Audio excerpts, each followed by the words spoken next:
What's up, guys? Today we got a bit of a different one. See, Swag Kage, also known as my predecessor in the Naruto YouTuber space, has finally posted. He's come out of his year-long hibernation, and the video that he's posted is an interesting one. See, Swag posted this video titled Naruto Was Always the Underdog, a video encapsulating why Naruto is truly a story about Naruto always being an underdog. So today we're doing a little bit of a live reaction to this video to see, if we agree with the point. One of the big things that we built our platform on is that, yeah, unfortunately Naruto does get away from the plot of him being the underdog later into the story. And I have a ton of respect for Swag. I think this is one of the best videos he's ever done. So I want to get into it. I want to offer up some counterpoints and let's see if you agree with me. But with no further ado, let's get directly into this live reaction. It's a 48-minute long video, and I'd like to establish I do agree with some of the points that he's made. So if you've been around the block once or twice, you've probably at least caught a whiff of the discourse I'll be exploring in this video. A critique often levied at Naruto, both the character and the series, is that they exist at odds with one of the things they're meant to represent. I can't.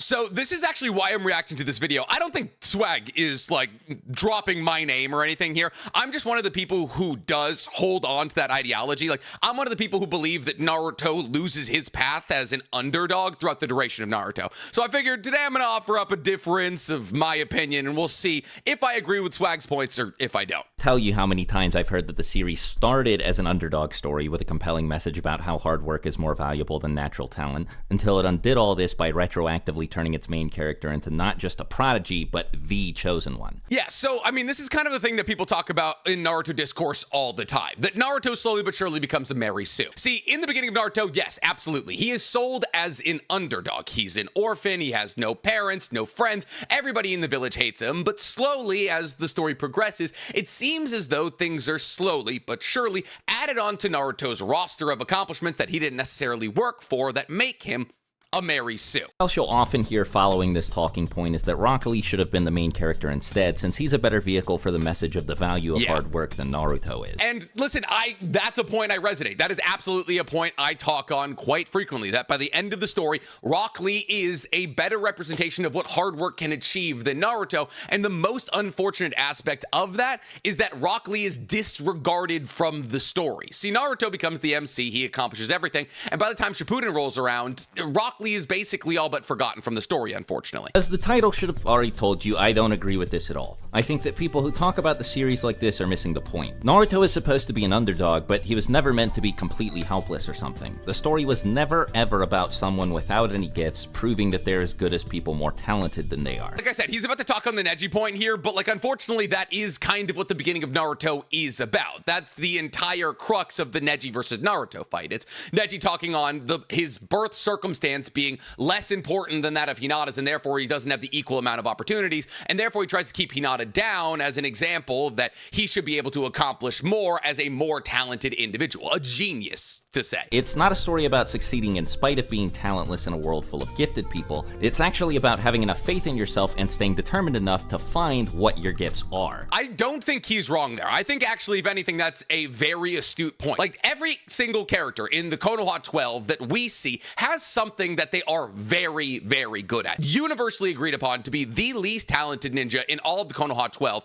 10-10 is incredible at Kenjutsu, Shuriken Jutsu, all of that. So talking about Naruto being an underdog, even though everybody else in the story is talented, to me, doesn't necessarily feel like the best talking point. He's clearly supposed to be an underdog too, but unlike Naruto, he has some kind of disability that completely prevents him from using ninjutsu or genjutsu. It's not even really like a disability, it's just he has the inability to mold chakra, which is something that a lot of people in the ninja world have. They just don't try to become ninja. In the same fight where it's revealed that Lee has this handicap, Kakashi says that for him to be able to open up 3 of the 8 gates, he must be a genius, as it's not something anyone can do just by trying hard enough. See, I understand what he's saying here. Essentially, he's saying that Rock Lee is a genius, and that's established because Rock Lee is able to open to, I believe, the 5th gate in the battle against Gaara, something that no 12-year-old should be able to do.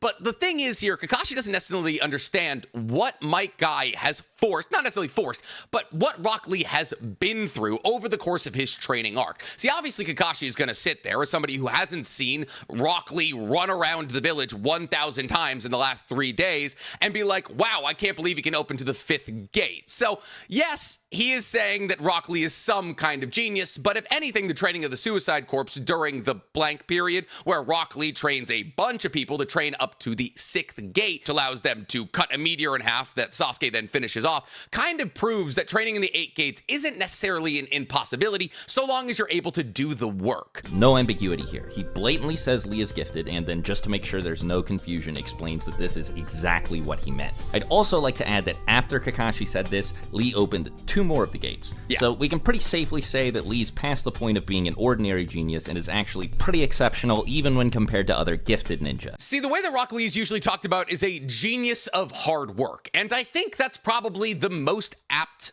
explanation. He is a genius, but only in his ability to push through hardships, which I believe is the core messaging of Naruto, which is why I'll say that I believe Rock Lee encapsulates the ideology of Naruto better than Naruto by the end of the story, because while Naruto absolutely does work hard, unfortunately, all of the times when Naruto works hard are kind of mired by the fact that he's an incredibly talented ninja on account of how much chakra he has. Basically, anytime we see Naruto training in any capacity, he's using multi-shadow clone jutsu, something that only he can do because of his Uzumaki bloodline and his Kurama chakra, which allows him to expedite his training process, something that Rock Lee doesn't have access to. There really is no reason to introduce a character like Lee, who is so obviously meant to be an underdog, who clearly blatantly has to work harder than everyone else if he wants to be able to keep up with them, then, like, immediately say that he's actually really talented, unless of course the series is trying to say exactly what I said it is. Everyone in this setting can do something that most people can't, or is better at something than most people are. That's 100%. Why an experienced super genius like Kakashi can only open one of the gates, and a supposedly good-for-nothing failure of a kid whose ninja career basically just started can open 5. I don't absolutely love that point, because it's not just that Rock Lee can open up to 5 gates immediately. He has to work insanely hard, and using Kakashi as a counterpoint there is kind of disingenuous, because Kakashi opens the first gate accidentally and then proceeds to not train in the 8 gates really ever again. See, a lot of people talk about this as being like, oh, it's super easy to unlock the 8 gates. I mean, Kakashi did it accidentally, but saying that Kakashi, the super genius, could only unlock 1 when Rock Lee, the child, could only unlock 5 kind of ignores how much work Rock Lee did to open those 5 when Kakashi quite literally didn't train in it at all. The idea with Lee is that his gifts were less obvious and more difficult to tap into than most people's are. So to a lot of people, they might have seemed outright non-existent, and everyone told Lee this, that he wasn't good enough and shouldn't bother trying. But he believed he was good enough. Yeah. Do I have what it takes to be a great ninja wasn't a question Lee asked himself. It wasn't a matter of if to Lee, but a matter of how. So yeah, this is that a genius of hard work panel right here. Like, if you're gonna say that Rock Lee is a genius in any capacity, you should say that Rock Lee is a genius of hard work. But that's the thing.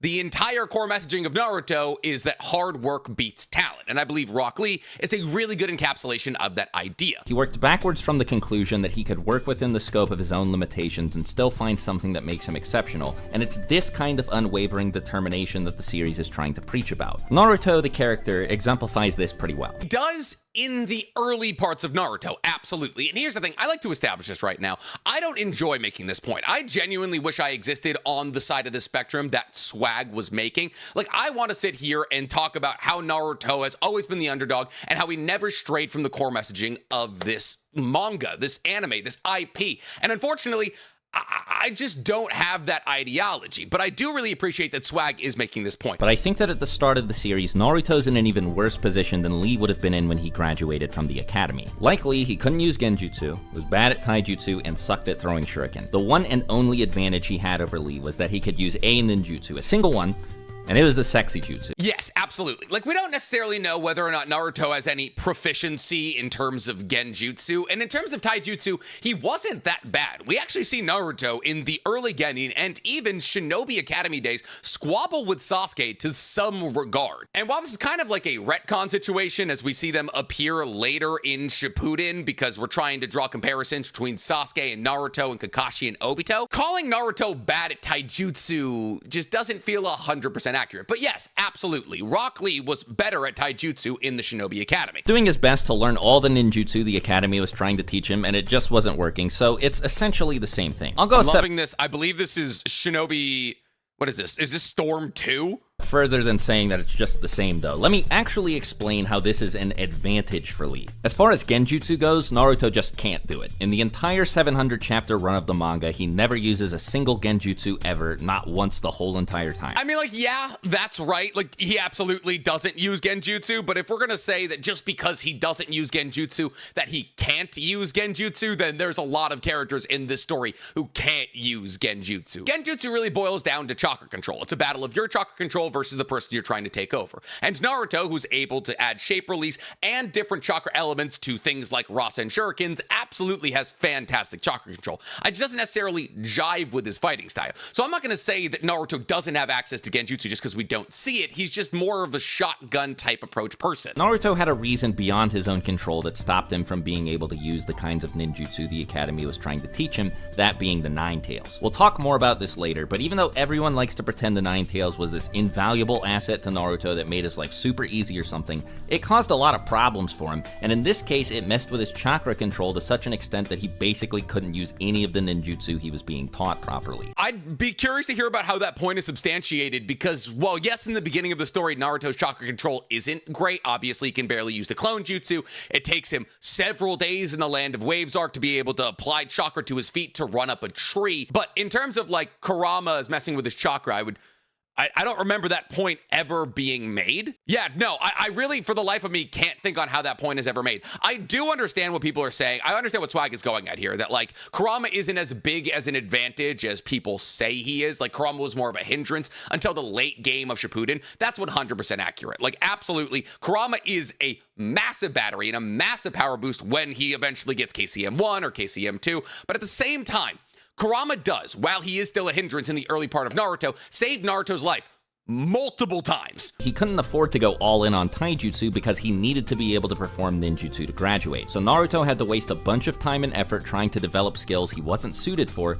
to please a curriculum that was actively hostile to him, while for whatever reason, Lee was able to graduate solely based off of his merit as a taijutsu. It wasn't necessarily that he was able to graduate solely based off his merit in taijutsu. We learn in Rock Lee and his Ninja Pals, which is technically non-canon, but if non-canon material gives us the answer to questions that we don't necessarily have the answer to from canon material, we should take that as our answer. Basically, Rock Lee was able to sidestep so quick it looked like he was using a clone, but I would also make the argument that Rock Lee was forced into the same curriculum as Naruto. It's not like Rock Lee wasn't trying to learn ninjutsu or genjutsu. Like, yes, he was spending the majority of his time training on taijutsu, but there's no reason for us to assume that Rock Lee wasn't trying to appease the teachers in the same capacity as Naruto. Just because we didn't see Rock Lee do it doesn't mean that his story would be any different. There's also the whole Nine Tails thing that made practically everyone in the entire village hostile to Naruto, as well as the fact that he didn't have any parents to help guide him through the learning process. These are also obstacles Lee never had to face, and they aren't minor. Having no parents or mentors to seek help from meant that until he enrolled in the academy, Naruto had to figure everything out on his own. Absolutely. No, like 100%. Like, and that's the thing though.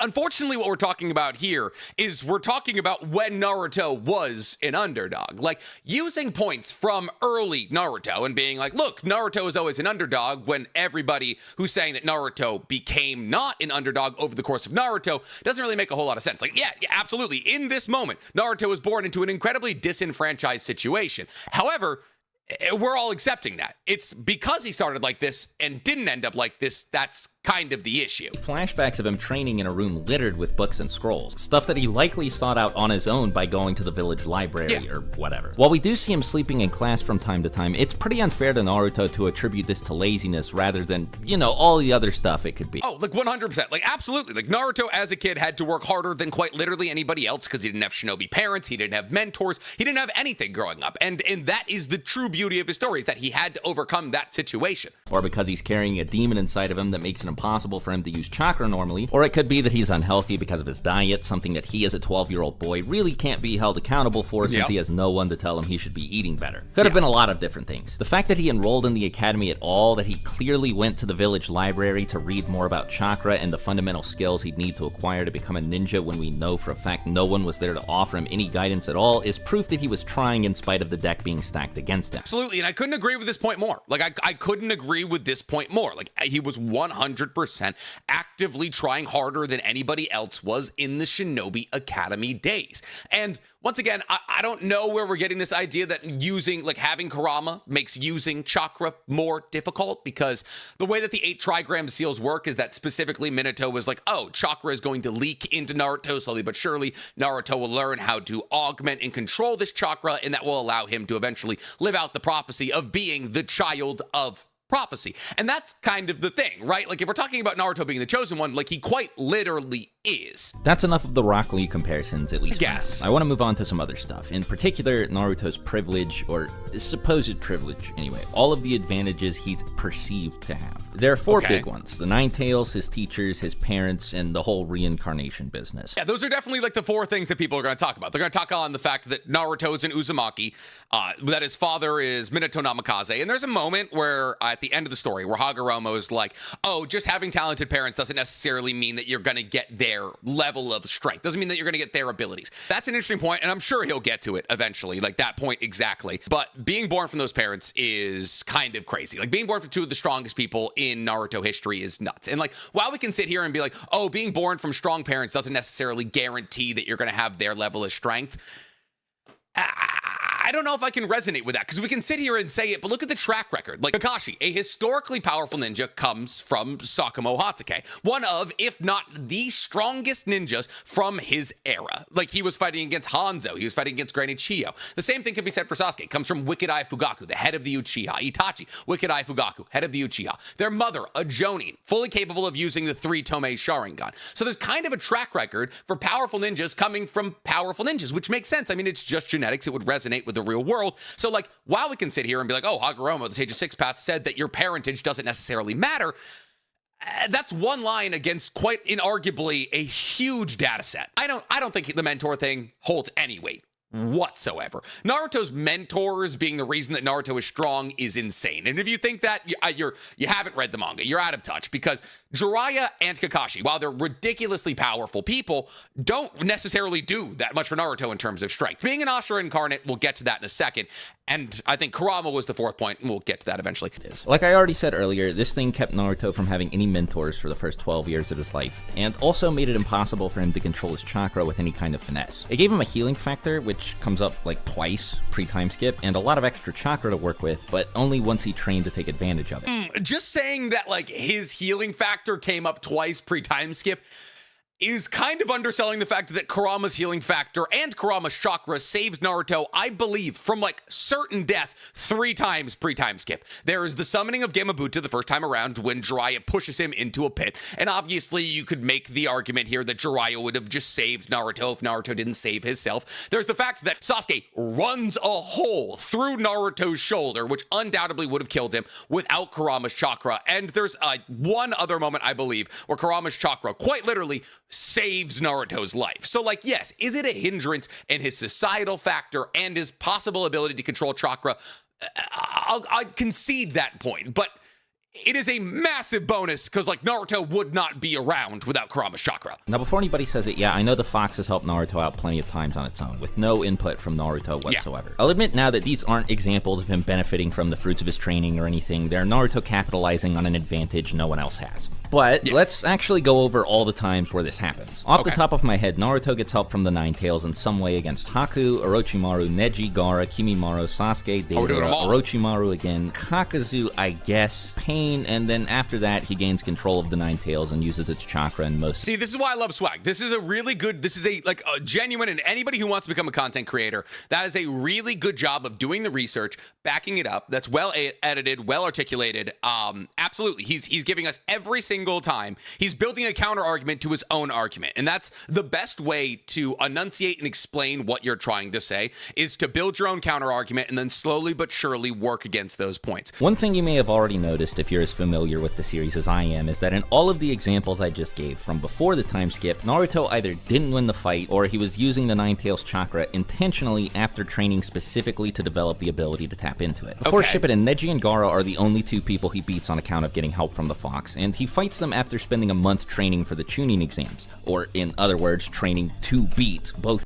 Okay, yeah, but these are two very, and I mean very important fights. Like, in terms of the most important fights that Naruto gets involved in pre-time skip, it's Neji, it's Gaara, and you could throw Kimimaru in there, but like, that's not Naruto's fight, that's Rock Lee and Gaara's fight. And then like Sasuke, right? Obviously, Sasuke's fight is probably the most important fight that Naruto gets involved in pre-time skip. And the only reason that Naruto lives to see the time skip is because of Kurama. Yes, he loses that fight, but there's also a lot of things that Naruto could have done in that fight to not lose that fight. Offer an example of the sort of progress he could have made in that time. Sasuke came back from his training with the Chidori and speed on par with Lee's. So it's not like Naruto even got this red chakra ability for free. Its opportunity cost was pretty steep, and he wasn't even able to use it consistently. He was actually so bad at it that the last person he ever used it against was Gaara. Even in both of these fights, the power wasn't easily accessible. The only reason he could use it against Neji was because he had all of his chakra points closed, and the only reason he could use it against Gaara was because he was completely out of chakra after creating like 500 plus clones and summoning Gamabunta. Okay, but at the same time, I understand the point that he's building at here is that basically the only time that we ever see Kurama's chakra used in any meaningful capacity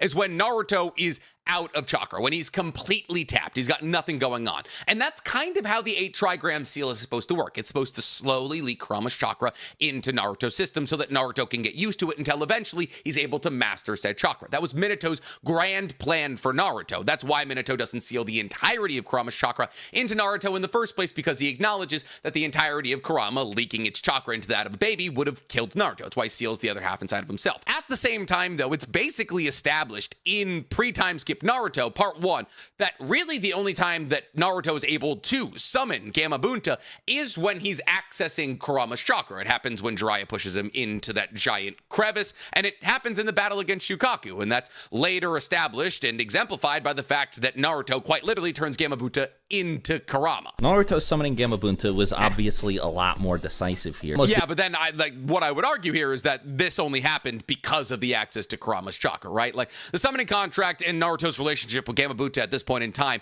wasn't such that he would be able to summon Gamabunta with just his own chakra. And yes, you could argue that Gamakichi being summoned a little bit before this absolutely comes into play with him summoning Gamabunta, but at the same time, like, I don't know. I think we'd be ignoring a pretty large factor of what's being built at in part 1 as it revolves around the summoning jutsu with Naruto if we were to say that him summoning Gamabunta has nothing to do with Kurama's chakra. If he hadn't been lucky enough to summon Gamabunta's kid earlier in the fight by accident, Naruto wouldn't have gotten any help. He would have just been left there to die. Something else I'd like to point out is that even after beating both of them, Naruto didn't get promoted to Chunin anyways. In other words, winning these 2 fights, the only 2 fights he actually won before the time skip because he was the Jinchuriki of the Nine-Tailed Fox, didn't tangibly benefit him in any way. His ninja career didn't advance at all as a result.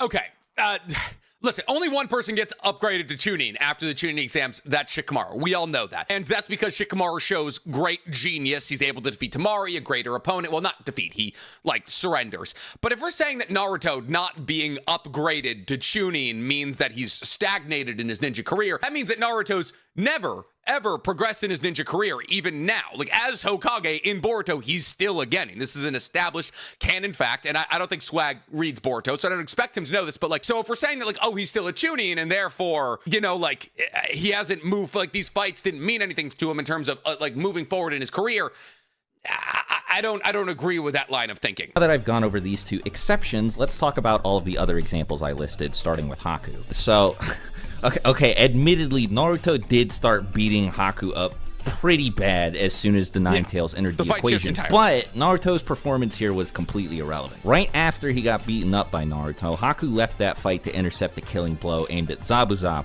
and die from Kakashi's attack, not Naruto's. Okay, so are we making the argument here that because Naruto didn't kill Haku, something that Naruto probably wouldn't have done in the first place? I mean, that's actually a pretty huge talking point revolving around the end of the Land of Waves arc.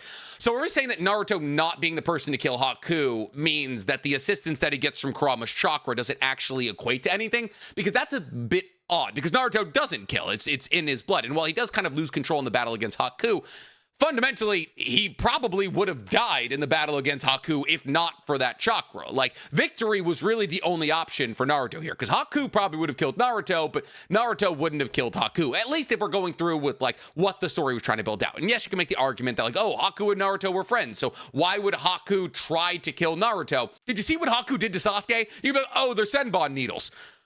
It was a lot of Senbon needles. The Ninetales played no role in the entire rest of the battle on the bridge. It may as well have not even shown up at all. I'm not about to let anyone say the Ninetales saved Naruto's life here either, because Haku left like immediately after Naruto powered up. Well, Haku left immediately after Naruto powered up because Haku was going to block the killing blow on Zabuza, and Haku loved Zabuza very closely. It wasn't necessarily because Haku was like, oh, I need to get out of this fight, or oh, I don't want to fight against Naruto's. It was a completely separate motivation. He was holding back against the two of them because, as Zabuza says, Haku's gentle or whatever. He also met Naruto earlier that day and liked him a lot. There's no version of events where Haku kills Naruto here. It just wasn't gonna happen. Okay, but then I would reckon, okay, like, did Haku just hate Sasuke more than Naruto? Maybe. I mean, I understand that ideology, but like, Haku, while absolutely gentle and while a lover boy to his core, like, was a rogue shinobi who was traveling with the demon of the mist. And while the core of their story is that they're humans, and that they've been thrown out of their own society, like, I don't know. Like, to me, there is absolutely a circumstance in which Haku kills Naruto. Against Kimimaro, Naruto lost. Okay. Against Sasuke, Naruto lost. Okay, but saying against Sasuke, Naruto lost, like, losing to Sasuke in that fight is actually a better scenario than what we have got without Kurama in the equation here. Because without Kurama in the equation here, Naruto would have just been trying to breathe through a third newfound hole. And Naruto had to take advantage of an opening Kakashi created for him by sniping Deidara's arm off with a portal to another dimension. Okay. And he was backed up by Guy's entire team and Sakura and Chio, and they still couldn't kill Deidara. I mean, like, yeah, so, like, is the point being made here that regardless, like, in all the iterations where Naruto was helped by Kurama's chakra, it doesn't actually do anything for him? I mean, I guess, but once again, like, Naruto doesn't, like, land as many blows or skate out of as many situations or put people in as bad of situations without Kurama's chakra. But I'm sure he'll go into deeper detail here. Let's not talk on it right now. For Orochimaru, the second time they fought, the Tenchi Bridge, not in the Forest of Death, he used so much of the Ninetales power that he completely blacked out, almost killed Sakura by accident, and still got told that he was nothing compared to Sasuke. So then he used even more of the Ninetales power, and that still wasn't enough to kill a terminally ill Orochimaru who couldn't use his arm. I think talking about Orochimaru prior to Orochimaru getting the White Zetsu body and getting, you know, like, reusage of his arms as terminally ill and without the usage of his arms is kind of funny because, well, technically it's not wrong. Like, this is not the strongest iteration of Orochimaru we've ever seen. Orochimaru can run from this fight really whenever they want to. Like, Orochimaru is not in this fight for, like, any particular reason outside of curiosity. It's not like Orochimaru's defending anybody. Kabuto is out trying to heal Sakura. Orochimaru's in this fight of their own volition. Triple Rashomon gates.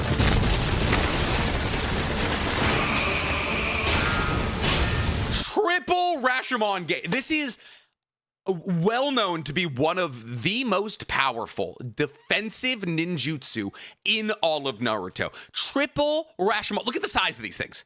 Look at the size of these things. Yes, is this a weakened version of Orochimaru? Absolutely. But talking about this as a fatally injured or a chronically ill, like, crippled Orochimaru has no control over their arms. Triple Rashomon gates, and it blocks a tailed beast ball. Minato had to teleport away a tailed beast ball using his flying Raijin gate thing because he wasn't able to block it like Orochimaru was able to block it.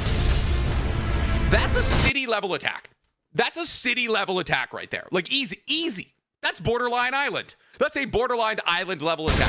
And Orochimaru is able to block it. Everyone thinks, like, oh, they didn't block it, right? Triple Rashomon gates are gone. It's a summoning. When a summoning takes a certain amount of damage, it disappears. That's how all summonings work in Naruto. Look at the redirection of the energy. Because Orochimaru and Kabuto weren't even trying to kill Yamato, Naruto, Sakura, and Sai. They say multiple times that they want to keep these Leaf Ninja alive so that they can kill other members of the Akatsuki. In fact, Kabuto tries to heal Sakura here as a gesture of good faith, and he's not even able to do it properly because of the way that Naruto injured her. So it's not like Naruto even saved anybody's lives here. He didn't do anything productive. All he accomplished was putting the mission in jeopardy and putting the lives of his teammates in jeopardy. Like, 100%. That's the thing. No, I don't think anybody would ever talk about, like, prior to Naruto getting KCM1, that Kurama, like, socially, personally, like, in achievement of his own goals was a huge additive. However, like, it's undeniable that Kurama's chakra was an asset in basically all training situations, in survivability, healing factor, all that. I think it's reasonable to attribute his victory here more to the S-rank forbidden jutsu that blew Kakazu up like a nuclear bomb than to the red eyes he showed for a second when he used the jutsu for the first time. Okay, here's the thing. Absolutely. In the battle against Kakazu, I would wouldn't attribute that victory to the usage of Kurama's chakra at all. I 100% agree with Swag here.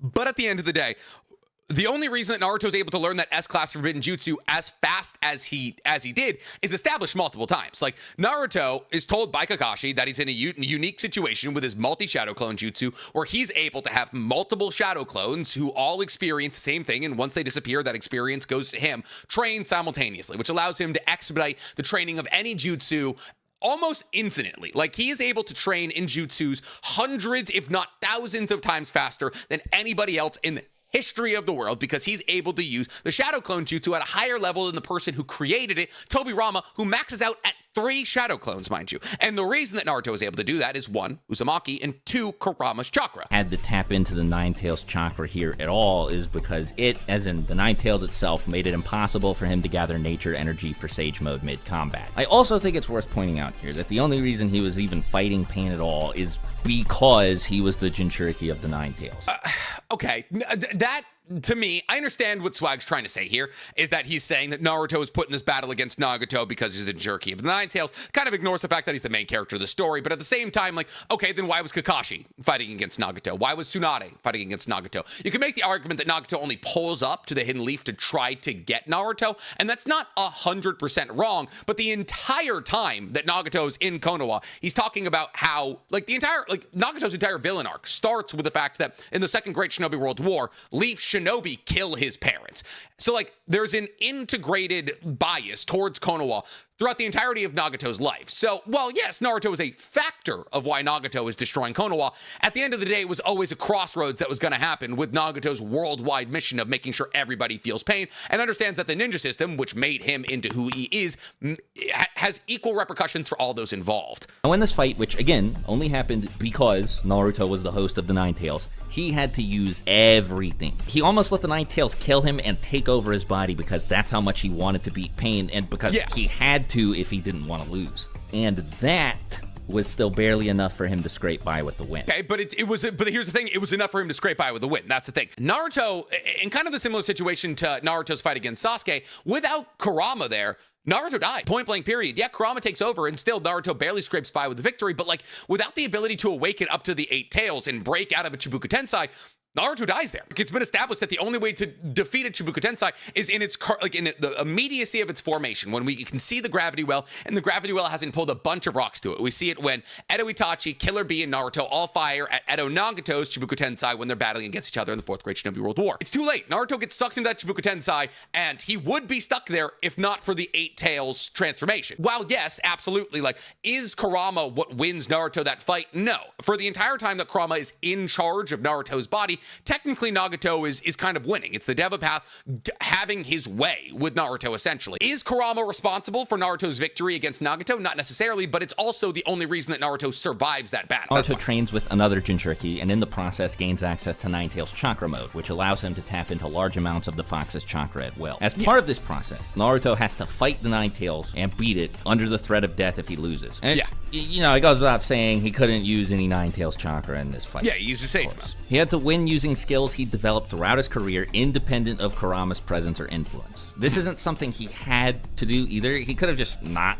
taken the challenge, but he did anyway. And so, considering the nature of the training and all the negative ways being a Jinchuriki affected him earlier in his life, I think it's fair to say that Naruto earned the power he obtained at the Waterfall of Truth. 100%.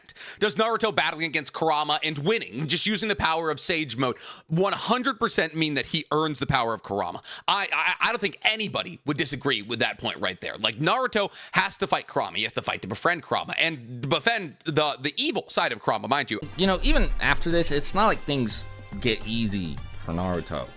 He struggles against the Raikage. He's nearly killed by Nagato. He's unable to beat the 3rd Raikage with Nine Tails Chakra mode, and actually switches over to Sage mode.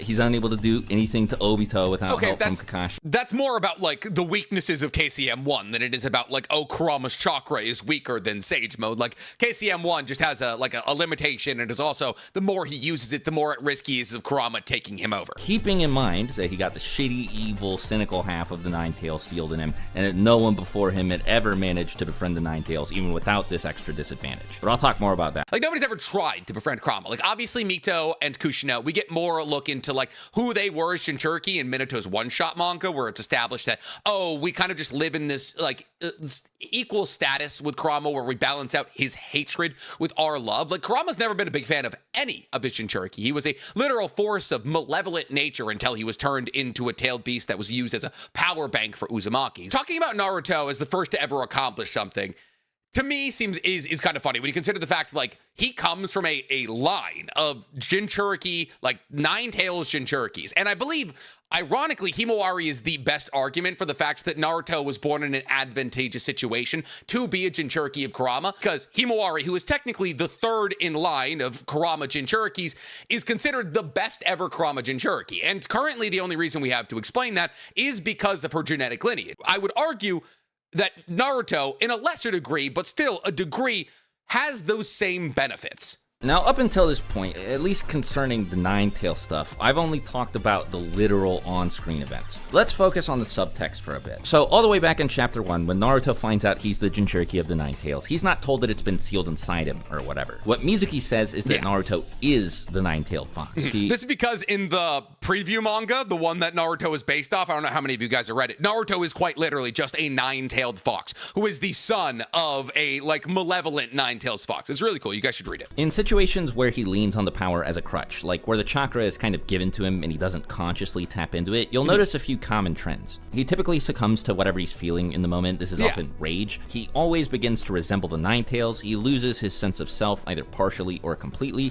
And his skin boils off. That's the thing that people don't talk about with version 2. The reason that a version 2 gets all dark is because it's Naruto's skin boiling off because of how super dense and superheated the chakra is. That's why whenever Naruto in this version grabs hold of somebody, their skin burns. Finally, and this next one is really important, he never wins. Obviously, I don't know what Kishimoto was thinking when he wrote the series, but I'd be willing to bet that all of this is intentional. 100% Naruto never winning with version 2, or any time that he loses control of his chakra, 100% intentional, because the core messaging of Naruto is that would be Naruto tapping into a power that he didn't work for and then becoming victorious because of that. Naruto is a story about working hard for the power that you have. So in all scenarios, in all situations, and this is true to Boruto as well, where we see a character tapping into a power that they didn't work for, it never pans out. Kawaki is currently on this character arc right now, and that's why Naruto and Kawaki, at least early Naruto and Kawaki, have so many compelling comparisons. Himself in a position where a power-up from the Nine-Tails might seem helpful, it's meant to be an easy but ultimately flawed and incomplete solution to whatever problem he's currently facing. We'll typically see him interact directly with the fox inside his head before he gets the power-up, and these scenes are almost always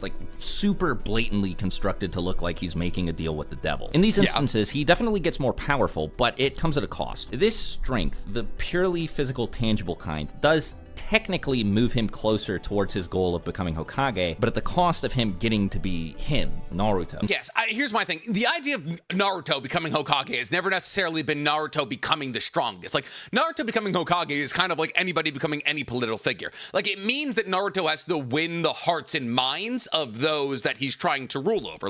Naruto's core messaging, what he always says, is he's going to make everybody respect him. He's never saying, I want to become the strongest. He's never being he doesn't have a Goku mentality about it. It's more about I want to run for office and I want those who disrespected me to respect me and I want to be able to lead them. So I would argue in these moments where Naruto is letting Kurama take him over, he's actually moving further away from being Hokage because he's kind of buying into the idea, or he's giving credence to the idea of those who look down at him because of his connection to Kurama. And it starts to look like Mizuki was right. Naruto is the nine-tailed fox that destroyed the Leaf Village. This is obviously something that Naruto doesn't want, something he's aiming to avoid. It's not real progress. These are cheap, unearned power-ups, but the series is aware of this and usually even features some kind of underlying narrative reason why Naruto's decision to lean on the Nine-Tails in a given moment is wrong. No, we agree 100%. Any unearned power-up in Naruto leads to disaster. You have to work for everything that you have. Anytime where you cut a corner, Kabuto is a really good example of this, right? Kabuto is actively fighting against fate by becoming the Dragon Sage and taking everybody else's Kekkei Genkai. And therefore, the reason that he's placed in Izanami is that he's actively trying to change his fate by taking other people's powers. And so Itachi kind of sets him on the right path. So Izanami and Kabuto is a really good explanation for what Swag is talking about here. For example, the first time something like this happens, Naruto's fighting Haku, and they're engaged in a heated conversation about the nature of ninja and whether or not they're just tools, means to an end meant to fight and die for their village or the person that hired them. As we know, towards the end of the arc, Naruto is able to make Zabuza realize that this isn't true, and that he and Haku should see themselves and each other as human beings, rather than as mindless killing machines. This is why Naruto fails to kill Haku in his fit of rage, because that's not the correct solution to the problem here. If Naruto were to kill Haku here, he'd be perpetuating the system that led to the entire conflict in the first place, and ultimately nothing would change. He would be winning a fight on the back of the chakra that he had tapped into. So like, that's once again talking about the unearned power up here. So I agree with everything that Swag is saying here, but unfortunately, once again, we are talking about Naruto in the quite literal first arc of the story. So substantiating that Naruto has always been the underdog when talking about the part where everybody agrees that Naruto was 100% the underdog, unfortunately doesn't necessarily play. The pointlessness of Haku's death is highlighted by the fact that Haku dies to save Zabuza, only for Zabuza to die like immediately afterwards. The series is saying that these characters killing each other doesn't help any of them, just people like Gato, and that Naruto was wrong for giving in to the urge to do so. What Naruto does manage to accomplish is a lot more meaningful than killing Haku would have been. He's able to reach Zabuza by appealing to his humanity, which, saves Zabuza's soul, and also gets him to help them deal with Gato and his army of thugs. When he sees what he believes is Sasuke's death. Okay, here's my thing. Everybody who says Haku was never going to kill anybody, Haku wasn't going to kill anybody. Haku wasn't going to kill anybody in the Land of Waves arc. This is the manga panel. This is the manga panel of what Haku does to Sasuke. When Sasuke ends up saving Naruto's life, when Naruto jumps into battle and gets caught in like the ice crystal mirror like dome that Haku built. This is what Haku does to Sasuke. That is in his carotid artery. And this is in his spine. These are all in his spine. These are in important arteries and veins. He is absolutely littered with senbon. And you can be like, oh, these were pressure points. That's not a pressure point. These aren't pressure points. Haku was trying to kill Sasuke. His conviction is put to the test, but his emotions superseded. He stops seeing Haku as a human being and starts— Look, he's wearing a spiked collar. He's wearing a spiked collar of senbon. That is in his trachea.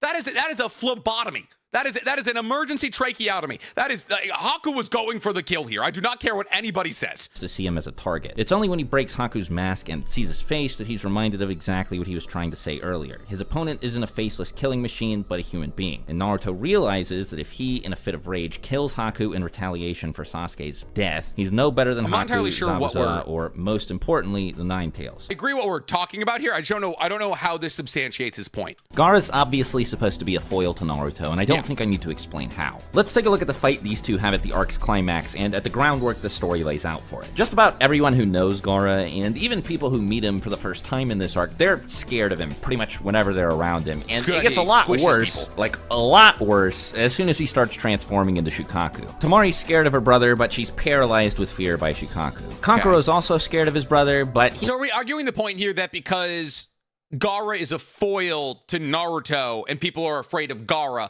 that is supposed to be symbolic of how people feel about Naruto and Konoha? Is that what we're building out here towards? Because I guess that's an okay point, but Gaara's story is inherently different than Naruto's. Like, Naruto is in a much more advantageous situation than Gaara. Like, Gaara has even less than Naruto does. And like, Gaara actually comes out as a fully formed character long before Naruto does. He goes on an arc way quicker than Naruto's. And that is, honestly, I believe Gaara's a bigger testament. Gaara is born in a similar situation, child of the Kazekage, and is in a very similar situation to Naruto from like a parental standpoint, from a Jinchuriki standpoint. So he is absolutely a foil, but he's not the chosen one, and yet he accomplishes everything that Naruto wants to accomplish. Becomes the leader of his village, and all of that. So like, I guess that's what we're building at here. We'll see. He says that the Leaf Ninja won't know true fear until they see Gaara transform. So on and so forth. These aren't the only two characters who express this kind of sentiment about Gaara, but you get the point by now, right? Now, with this fear, there obviously comes some obedience and respect. Tamari and Kankuro spend the entire arc doing whatever they can to keep Gaara happy because they're afraid that he might kill them if he gets upset. Yeah, he killed his uncle. His uncle was trying to kill him, but he killed his uncle. It was like the one person who cared about him. Plenty of them even refer to him as the village's secret weapon. He was quite literally raised to be the secret weapon of the Leaf, like Rasa, his father, installed is a ridiculous word, sealed Shukaku into Gaara while Gaara was still an infant, because Rasa thought like, oh, Gaara is going to be our secret weapon. Like, Gaara is going to be how we defeat these other villages, because for those of you who don't know, the Hidden Sand Village, basically for as long as hidden villages have existed, has been the weakest village, like by far and away, from an economical standpoint, from a population standpoint, and from a military standpoint. So Gaara is supposed to be the answer to all of that. This is pretty difficult to develop. Most seasoned adult ninja don't even get this kind of respect from their peers. But for Gaara, while it comes easily, it also comes at a steep price. He's powerful and people take him seriously, but he's also seen as a monster, and that's because he allows himself to be a monster. Like Naruto, when Gaara draws on his tailed beast's power, he begins to resemble it. But to highlight why doing so is a bad thing, the series makes Gaara's transformation look grotesque and terrifying. Like when Naruto does his Berserk Ninetales thing, he looks kind of scary. I like this video a lot from Swag, because this is actually, I mean, Swag always gets very analytical, but this is a very like subtext talking about context, like video from him. Like, I like that he talked about the undertones, intentional drawing decisions made by Kishimoto here. This is very, it's not non-Swag content, but I do like how analytical and like nitty gritty he's getting with it. Now, in order to reach the height of his power, Gaara has to give control of his body to Shukaku, completely surrender his autonomy. And it's not necessarily like a willing thing, though, right? Like, Gaara absolutely does cede control of his body over to Shukaku, but like it's very much established that like Gaara loses control of his body whenever he goes to sleep, or whenever he's put in a situation where like Shukaku just riles him up. Like, Shukaku is sealed in Gaara with a much weaker seal than Naruto has. The 8 trigram seal, it's been well established in multiple other pieces of lore, is one of the most powerful Fuinjutsu in all of Naruto. Like, there's a reason that it's used by the Uzumaki, who are wiped out from existence because of how ridiculously powerful their Fuinjutsu is. And so the sealing jutsu that we don't know what the sealing jutsu, like it's probably the curse marks right here, right? The curse marks that appear on Shukaku, but those exist on Shukaku separate of Shukaku being sealed inside of a Jinchuriki. So it probably has something to do with those curse marks, because we've seen those well used in Fuinjutsu from people from the Land of Wind.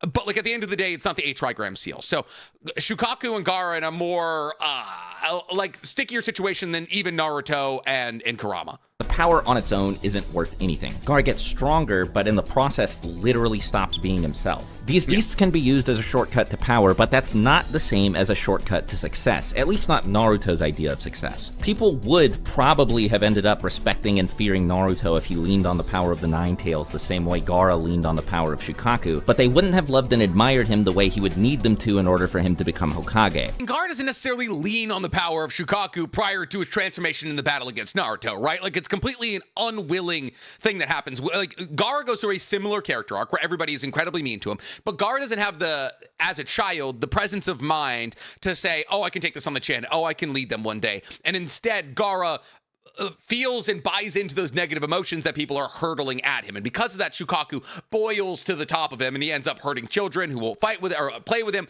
and stuff like that. So I wouldn't say Gaara ever leans on the power of Shukaku, even in his battle against Naruto. Using the abilities of Shukaku is not something he's actively doing intentionally. Like I said, as far as this is concerned, Shukaku and Kurama are narrative devices meant to represent shortcuts to power, but not necessarily to success, fulfillment, or happiness. Even though Naruto uses the power of the Nine Tails to defeat Gaara, he does so on his own terms and doesn't allow it to influence him beyond making him stronger. Naruto has to prove to Gaara and to himself that the general public perception of them is wrong, that they're more than the beasts they carry inside of them. And while that is an incredible point, and it is a narrative choice to make Naruto take one step further in his control of Kurama, fundamentally that's because of how his seal works. By the time that Naruto is fighting against Gaara, there's been multiple opportunities in multiple situations, like the battle against Haku, the battle against Neji, the summoning of Gamabunta the first time, the summoning of Gamabunta in this time, where Naruto is tapped into Kurama's chakra at least a little bit. Like, that's how the 8 trigram seal is supposed to work, fundamentally. At the end of the day, it is Naruto's situation that builds, like, towards that becoming an outcome that he can finally use Kurama's chakra in a way that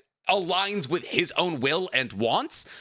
But like, I don't know. Like, I get that he's overcoming it, but at the same time, in this situation, he doesn't have the power to battle against Shukaku without Kurama. I feel like their combined transformation into the Nine Tails is supposed to represent, like, as a visual metaphor, is the idea that Naruto is able to achieve the same thing Gaara did, power on a frankly ridiculous scale, without sacrificing his autonomy the same way Gaara had to, and without literally becoming the Nine Tails and proving Mizuki and others right for seeing him that way. Obviously, the Ninetales is way stronger than Gamabunta, so this isn't literally true, but that's what I believe the subtext is here. I like that. I like that as an ideological standpoint. Like, I like that the battle right here is a battle of like, oh, look, I'm able to summon the power of Kurama without it taking over me. At this moment in time, unknowingly, us as readers identify, we're like, oh, like Gamabunta's like, we need something with teeth and fangs so we can hold on to Shukaku, right? And so Naruto uses a transformation jutsu that turns Gamabunta into Kurama. Super cool. Fundamentally, though, what's being established here is that Naruto is tapping into this power, tapping into the power of Kurama by balancing out Kurama's hatred with love. And as we spend more time with Naruto, and this goes to serve my point, is that as we spend more time with Naruto, we learn that that's exactly how the 8 trigram seal works. Like, both when Mito and when Kushina lose control of Kurama, and they both lost control of Kurama at some points, a part of the person that they loved exists in this 8 trigram seal and allows them to reestablish control. And so what's going on here, if we're talking about the subcontext being I can control Kurama's power without losing control, the reason that Naruto is able to do this is because he's actively participating by trying to show Gaara love, by trying to bring him back from the fold by using his own power to slap some sense into Gaara, right? And fundamentally, that ties its roots back to the 8 trigram seal. So in this moment, absolutely, that is the subtext. But as we learn more, we realize that's because of how the 8 trigram seal works. Too brilliant an analogy to have been an accident, and I can't really think of anything else the story could have meant to convey by setting up a random problem that was solved by Naruto and Gamabunta transforming into the Ninetales here. No, he's 100% right. The he's nailed the subcontext of what's going on here. I'm not saying that, like, this isn't the subcontext. It 100% is, but we learn with time why this was possible. Fight is supposed to be that power isn't paramount. Not only is seeking it at all costs self-destructive and at odds with achieving other meaningful forms of personal growth, but Gaara's approach to it turns out isn't the only efficient way to obtain power, and in fact isn't the most efficient way to do it either. That's why he lost to Naruto. And it's more like it's an ideological fight between letting your childhood and the ideologies of others affect you and turn you into a monster. Like, Naruto versus Gaara is supposed to be a story of persevering over hatred, right? And Gaara loses that battle, which makes him the antagonist of this arc, while Naruto perseveres in that battle, which makes him the protagonist in the story. And that's Naruto trying to bring Gaara to light. And that's basically the entire purpose of the entire story. It's like, hey, don't let life buckle you down. But yeah, no, absolutely. See, what's interesting is that while Naruto teaches Gaara this lesson, Gaara's the only one who actually really internalizes it. That's very fair. Naruto's pretty good about resisting the urge to go berserk the way he did against Haku. Usually. He goes the whole entire next arc after this without using the Ninetales power at all. I mean, the whole entire arc after this is just Naruto training to try and figure out how to use a Rasengan. There's a battle against Kabuto and all of that, and, you know, he has to save Tsunade, and he never has to tap into Kurama's chakra, but he's never necessarily put in a situation as disadvantageous as his battle against Gaara or Neji or Haku. Naruto just gets annihilated by Kimimaro here. Can't do anything to him at all. Then Lee shows up and does better, but still can't win. Then Gaara shows up. Unlike Naruto, he's calm, collected, and most importantly, has beaten the temptation to let Shukaku take him over. Well, he's 100% right here. Unfortunately, what also is going on here is the beginning of the erasure of Rock Lee as a character, right? So Rock Lee, unfortunately, this is his last real relevant fight. Rock Lee is supposed to be, at this moment, literally the personification of perseverance. Rock Lee battles against Gaara, and that's why this moment is so incredibly cool, right? It's because Gaara is the person who almost ends Rock Lee's ability. It's not just fight, straight up walk. And Rock Lee's able to persevere that and stand a fair to good chance in a battle against what is the word I'm looking for here? Uncursed marked Kimimaro, like base form Kimimaro. But Rock Lee had to struggle and take on a life risking surgery just to be able to walk again, to be able to fight again. And therefore, if anybody deserved to be victorious in this fight, if anybody deserved to be the reason that Kimimaro ended up dying after using the version 2 of his curse mark, it should have been Rock Lee. But rather what's happening here is that Gaara, who absolutely did overcome the temptation of Shukaku, is using what is essentially his God-given talent of, 1, a mother that lives in his sand that naturally protects him, and 2, the power of Shukaku, which allows for him to control sand at all. Gaara, using 2 God-given abilities, pulls up in this battle against Kimimaro and saves Rock Lee, essentially, I mean, Naruto also loses, but saves Rock Lee, who is the personification of this time of perseverance, and this is kind of where Naruto's ideological stances start to go off the rails. The difference between the two characters is highlighted, again, about as blatantly as it could be at the beginning of Shippuden. By completely conquering Shukaku's influence, Gaara's reached the level of Kazekage. This is the equivalent of Naruto's dream. But as we continue to see, Naruto still hasn't overcome the influence of the Nine Tails, and as a result, is still really, really far from becoming Hokage. This is about as obvious as the series possibly could have made it, that the Nine Tails is supposed to be more of an obstacle than an advantage. So here's my thing though, like I get that, I do, but like absolutely, like and while Kurama is probably more of a struggle to work with than Shukaku, as Shukaku has been shown to be openly friendly to the idea of Jinchurikis, we see it with his first Jinchuriki, Bumpuku, I would say this is more Gaara persevering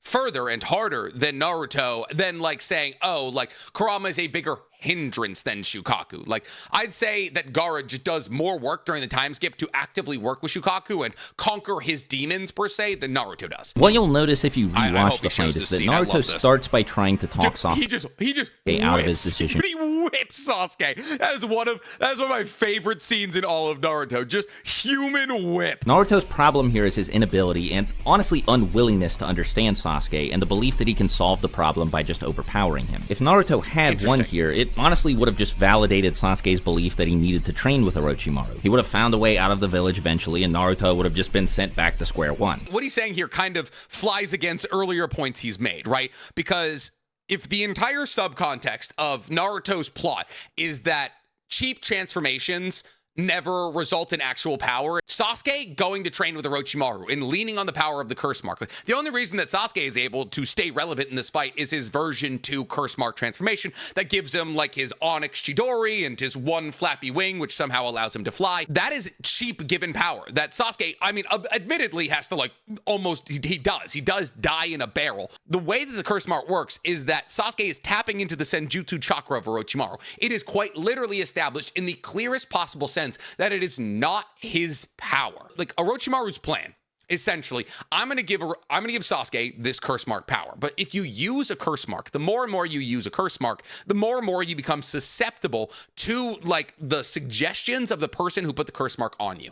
So because Sasuke is using Orochimaru's curse mark in all of these battles, he's slowly but surely gaining in like less and less ability to say no to Orochimaru's wants and suggestions. So if Naruto were to hypothetically bring Sasuke back to Konoha and be like, hey, you're going to train with us, you're going to get stronger here in Konoha, swallow the pill of the possibility that I may be reaching you in power, I wouldn't necessarily say that's invalidating Sasuke's want. It's more validating the core message of the story. Sasuke shows Naruto some respect, but pays no mind to anything he says. It's power without personal growth or any real conviction behind it. Naruto's desire to prove his... See, it's so interesting that he would make that point for Naruto, but he wouldn't understand that that's the exact same thing going on with Sasuke.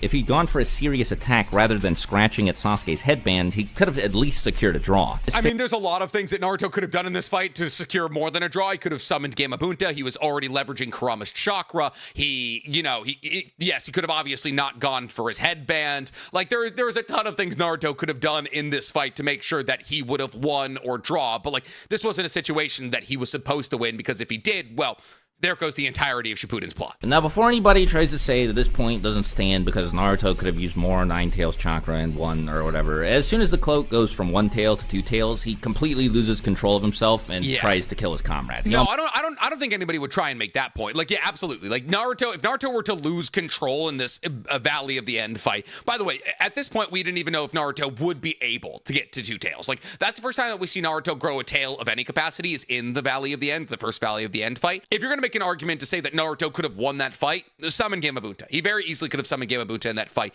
And you'd be like, oh, Gamabunta wouldn't come. I don't know. Usually when he uses Kurama's chakra, Gamabunta pulls up. So that brings us to his fight with Pain. First of all, here Naruto makes the same mistake as Gaara and adopts an at-all-costs mindset concerning his victory. He concedes control of himself to the Nine Tails and nearly dies because of this mistake. It's a perfect parallel to how Gaara fought back in part 1. On top of that, when Naruto gives in and lets Kurama take him over, he's basically admitting defeat in the ideological battle he's having having with Nagato, the same way he did with Haku and with Sasuke. So basically what he said is he's losing the ideological fight he's having with Nagato by leveraging the power of Kurama. Maybe I'm just missing what he's trying to go at there, but I would reckon that the ideological fight that Naruto has with Nagato during the Pain arc is that Nagato believes that the shinobi cycle needs to be broken by balancing everybody on Earth through the medium of pain. Well, Naruto would say that the shinobi cycle can be broken through forgiveness of the pain that we've already experienced. Naruto adopting an at-all-cost method, like ideology of defeating Nagato here, doesn't necessarily go against what Nagato is trying to accomplish here. Because if Nagato wins this fight, he's going to go out and do the same thing that he did to Konoha to all the other villages, right? So Naruto wants to kill Nagato here. There's a time when Naruto absolutely wants to kill Nagato. And that at-all-cost mentality comes from Naruto's ability to understand that if I let Nagato win this fight, he will perpetuate this cycle of pain, which flies directly in the idea of forgiveness of the pain that we felt previously. So I don't know if I would say necessarily that this loses the ideological battle. You could say like, oh, Naruto isn't forgiving Nagato for... I guess you could say that, actually. I guess you could, because Naruto killing Nagato isn't an act of forgiveness. That's him perpetuating the cycle that Nagato is talking about. That's fair. No, I've talked myself into agreeing with him. Yamato even says all this to Naruto himself. You know, the Nine Tails power... Yeah, it's not your power. It's something that's worth respecting, but it's not really your power, Naruto. Even if we ignore all the super apparent risks, like the harm the Nine Tails can and has caused to Naruto and those around him whenever he uses its power, there's a problem with the principle of leaning on the Nine Tails the way Naruto tended to in the first half of the series. I don't know if I would say he leaned on, like just like with Gaara. Like I think Naruto in the early part of part 2 is supposed to, and he's already said this, draw connections to part 1 Gaara, and that's like why Gaara is able to accomplish becoming Kazekage long before Naruto becomes Hokage, and because his father dies and there's a vacancy. But like, yeah, I think the parallel is supposed to be drawn to Gaara, and the irony is that Naruto is the reason that Gaara was able to overcome it, right? Now, hopefully we can all agree that the fruits of this training, that first Nine Tails Chakra mode form, were well earned. Naruto deserved this. He had to... Yeah, I think if you say, Naruto having to defeat the Kurama with Sage Mode and a bunch of Rasengan is not him deserving it, you're absolutely out of your gourd. Like, Naruto has to fight half of the strongest tailed beast in existence without the tailed beast power. Like, that is 100% an accomplishment that Naruto deserves all of the accolades for. But Minato's one shot did kind of prove that he had a genetic propensity to doing exactly this. And I'm sure that he'll talk on this maybe. I don't know if he's read Minato's one shot. In this fight, he uses shadow clones. He uses the Rasengan. He uses the Rasen Shuriken. He uses Sage Mode. All stuff he learned without the help of the Nine Tails, without a Kekkei Genkai, or without a genetic predisposition towards any of it of any kind. And... Oh, okay. All right. So, yes, he doesn't do it with the Kekkei Genkai. That's absolutely fair. He doesn't do it with the Kekkei Genkai. He does it with his base jutsu, which is Shadow Clone Jutsu. But we can't say he doesn't have a genetic predisposition to doing exactly this, right? Like, we can all agree that Naruto absolutely has a genetic predisposition to do exactly what he did against Kurama. Yes, at the end of the story, Hagoromo says just having powerful parents doesn't mean that you're going to get your powerful parents' abilities. 100% fair. That is said, and I'm sure he'll bring that up. But Naruto's father does exactly this. Like, literally, like, bar for bar, exactly this. Like, there is, in the end of Minato's one-shot, it is established that Minato gets a piece of his chakra installed in Kushina's 8-trigram seal, and we literally see Minato using a gigantic Rasengan in a battle against Kurama. And while Minato is assisted in this battle against Kurama by Kushina, who's also using her adamantite chains on Kurama simultaneously, this exact thing happens before Naruto's even a twinkle in either Minato or Kushina's eyes. So he absolutely has a genetic predisposition to this. And like the Sage Mode that he got, like, we learn that his father is a perfect sage. And you're going to say, oh, but Nick, just because his father is a perfect sage doesn't mean that he's going to become a perfect sage. Is that true? Is that true, though? Because obviously there's 3 conditions. There's 3 conditions that one needs to acquire in order to become a sage, especially a perfect sage. And those 3 conditions are the ability to mesh Senjutsu Chakra, Nature Chakra, with your own chakra at the right ratio to create Senjutsu Chakra. There is having enough chakra to access that full Sage Mode form. And then the third and final requirement, the reason that Orochimaru isn't a perfect sage and is actually barely a sage at all, is a strong enough body to undergo the transformation. Minato passes on all 3 of those things to Naruto. And you can even make the argument that Kushina is actually the reason that he's able to acquire a lot of those things, because Kushina makes sure with her Uzumaki bloodline that Naruto has enough chakra to undergo that transformation. Minato, one of the greatest chakra control monsters of all time, the creator of the Rasengan, an incredibly hard jutsu that requires shape control at the highest level, passes on the ability to mix that chakra as a perfect sage himself, and the strong body. I mean, yeah, Minato and Kushina are both very strong people. So I would absolutely argue that Naruto does have a genetic predisposition to do quite literally exactly this, because we see his father do quite literally exactly this. Naruto didn't get any of the cool abilities that other Jinchuriki had. Couldn't transform into the Nine Tails, and he couldn't fire a tailed beast bomb. Yes, he couldn't transform into the Nine Tails, and that's fair. He never necessarily transforms into the Nine Tails, right? The closest thing we ever see to him transforming into the Nine Tails is in the battle against Nagato.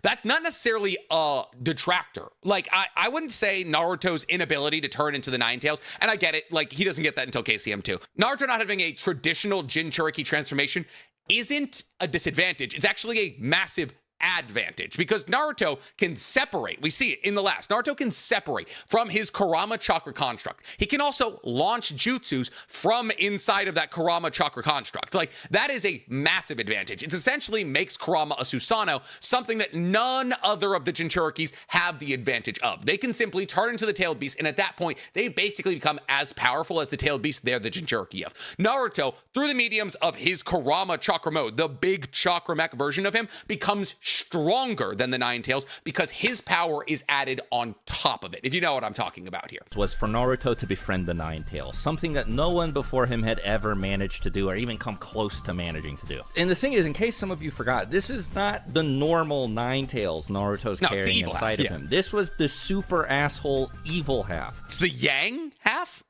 You can fact check me on that.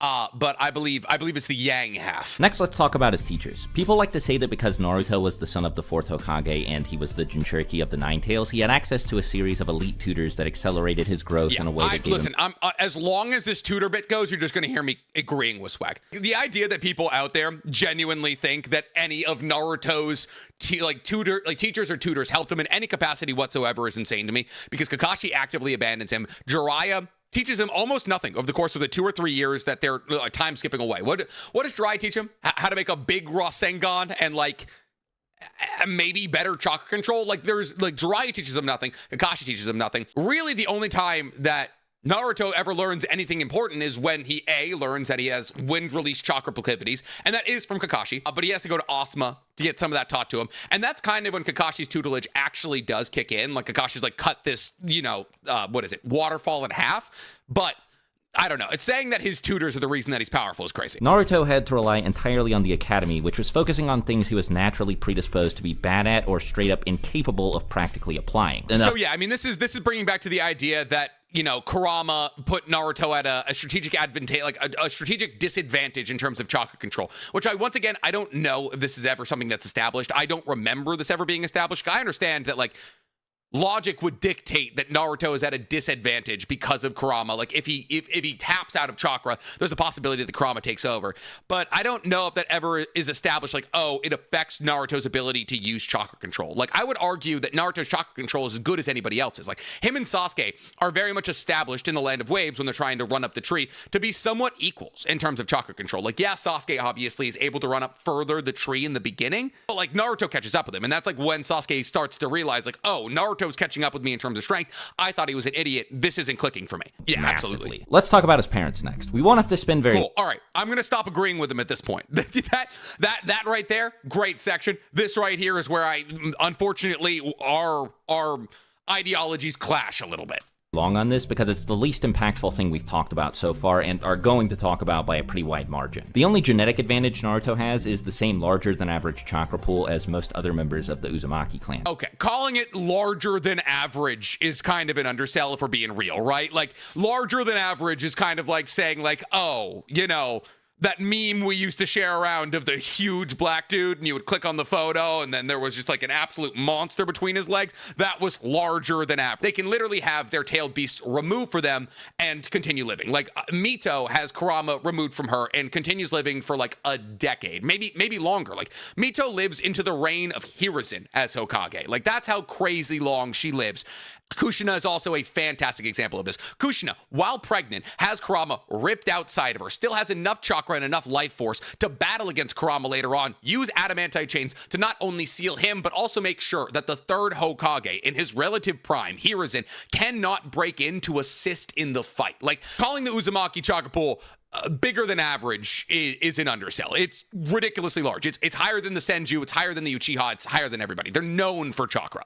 Redundant and irrelevant by the time he masters the Nine-Tails chakra. All this really did for him, practically speaking, is make it possible for him to use the multi-shadow clone jutsu, which Iruka points out he worked himself to death to learn anyway. Okay, so we're real close to what I would reckon is like the reason why Naruto has such an advantage over everybody else, right? Absolutely, we can all agree that like having this insane amount of chakra allows him to use multi-shadow clone jutsu. That's a massive advantage. Not even just because on the battlefield he can make 100 or so clones, because while he's training, he can make 100 or so clones. And we see this happen time and time again. Really, any time that Naruto needs to train, he relies on the multi-shadow clone jutsu, something that nobody without his chakra pool can do. And therefore, he's able to learn the Rasen Shuriken in an appropriate amount of time that allows for him to use it against Kakuzu and eventually win that fight. Without the ability to use the multi-shadow clone jutsu there, Naruto doesn't get to that battlefield with a jutsu that takes Kakuzu out. So just having that bigger than average chakra pool allows Naruto to have access to a jutsu that allows for him to train hundreds of times faster than anybody else. Now, some of you are probably thinking that what I just said is ridiculous. Surely being the son of the fourth Hokage and a particularly blessed member of the Uzumaki clan means Naruto should be predisposed to being a good ninja, right? No, yeah. That's not how that works. If you're good at something, your kid isn't going to be automatically good at that. Okay, so he's going to make Sometimes the that sort of point here, happens. I believe. Some famous singers are the children of other famous singers, so on and so forth, but it's not. Okay, but if we're putting up a picture of Bronny James here, like I get Bronny James isn't as good as LeBron James, and I get that the only reason that he's on the Lakers currently is because he's LeBron James' son, but like we're not going to sit here and act like LeBron James Jr. is bad at basketball, right?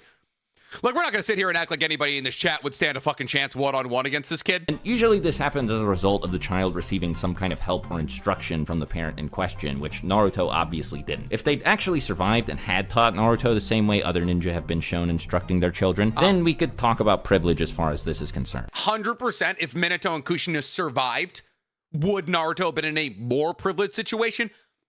No doubt in my mind. Obviously, if you have a particularly blessed member of the Uzumaki, as Swag calls them, and Kushina, and like calling Kushina particularly blessed, once again, is kind of an undersell. Like, she is widely considered to be the princess of the Uzumaki, the most talented, life force-driven character in the Uzumaki, the only person who could possibly follow in Mito's shoes. Like, genuinely a generational talent in terms of like genetic lineage that has been established to take on this gigantic role, which is being the Jinchuriki of the entirety of Kurama. Not half. She's one of the most powerful Uzumaki in the history of the Uzumaki clan, which is one of the most powerful clans in the history of Naruto and Minato. Like, if both of them had survived, yes, Naruto would have been way more privileged. He would have been closer to Boruto as a character than he is to Naruto. Closest Naruto comes to benefiting from who his parents are is when he meets each of them respectively inside his mind as a part of the sealing jutsu Minato used to make Naruto the Jinchuriki of the Nine-Tails. Both of them actually offer Naruto some pretty meaningful, tangible help when they meet him. Minato stops the seal from breaking, which saves Naruto's life, and Kushina uses her chains to partially suppress the Nine-Tails and help Naruto defeat it. But think about this for just a second. What part of this requires Naruto to be related to either of them? I don't think Swag has read the Minato one-shot. So what he's saying right there is essentially the only time that Naruto ever benefits from the fact that he's related to Minato and Kushina is in these moments where in the like his inner sanctum, in the 8 trigram seal kind of like extra dimensional space where Minato and Kushina essentially stop him from having this having the Nine-Tails show up, right? Essentially, yeah, what happens there is Minato fixes the 8 trigram seal, Kushina uses the adamantite chains to suppress Kurama's chakra, and that's all really important. Now, Swag goes on to say, but what does any of this have to do with him being related to them? And unfortunately, it kind of has a lot to do with it. Like, the way that the 8 trigram seals work is that the only reason that Minato and Kushina are in the 8 trigram seal at all is because they love Naruto. Like, this is established in the Minato one-shot. It's the reason that Hashirama was inside of Mito's 8 trigram seal, and it's the reason that Kushina was inside of Minato's 8 trigram seal. And Those are all people that love and therefore balance out the hatred that Kurama feels, the Jinchuriki in question. So while hypothetically, yes, Minato and Kushina could love Naruto without them being his child, that's not really a situation that he would be in. And even if that was a situation that he was in, if Naruto wasn't related to Minato and Kushina, he wouldn't be in the situation that he was on the night of his birth. And, like, unfortunately, the argument kind of unravels itself if you try to be like, oh, well, he doesn't have to be related. Like, why would baby Naruto be with Minato and Kushina? Naruto, if he wasn't related to Minato and Kushina, wouldn't have been powerful enough as a baby to even hold on to half of Kurama. Minato establishes this when he says that, oh, we can't seal all of Kurama into Naruto because if we did, it would probably kill him. Like, the chakra leaking out would probably kill him. And so it's established that Naruto is at a certain threshold of strength to be able to hold on to half of Kurama. So I don't know if I agree with that one. The whole point of dying and giving half the fox to Naruto was to keep the Nine Tails under the Leaf's control. So see, once again, this like completely ignores the fact that the reason that Minato and Kushina are in the 8 trigram seal is love. And that is very much something that is canonically established in the Minato one-shot. Minato had a vested interest in helping that person the same way he helped Naruto. Unfortunately, I just don't agree with that. I don't agree with that at all. Like, if it was a random kid, there is obviously a chance that Minato and Kushina, being the good people that they are, would be able to inject love and caring into the 8 trigram seal. But we see that Minato doesn't become a part of Kushina's 8 trigram seal until he actively fights against Kurama. Like, Minato has to get, like, punched through the gut by a version 2 Jinchuriki cloak version of Kushina to just even begin his journey to being in Kushina's 8 trigram seal to battle against Kurama. So to assume that they would have the level of affection required to insert part of their chakra into the 8 trigram seal with it just being a random kid, it just doesn't resonate with me, unfortunately. Now, before anyone tries to fight me on the genetics thing I was talking about a second ago, it's stated with no ambiguity that Naruto's parents didn't pass any special gifts on. Okay, there's a couple of ways you can interpret what's being said here.